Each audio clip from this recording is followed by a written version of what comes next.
ఉండేది ఆరాధ్య దైవం పరబ్రహ్మ. ఎందుకంటే అద్వైతంలో పరబ్రహ్మతత్వం ఉంటుంది. ఆ పరబ్రహ్మతత్వం వివిధాకారాలు ధరిస్తుంది.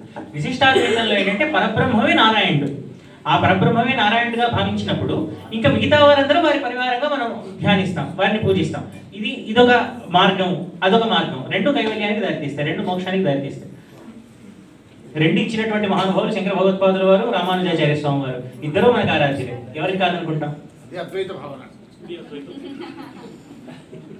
బాగు కావ్యగానం.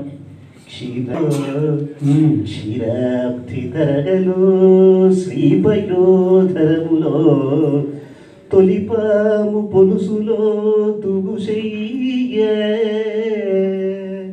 చలువ వెన్నెల చాలు మలయు నిందలవాలు ఎక్కి మంటలడాలు నిగ్గు చూపు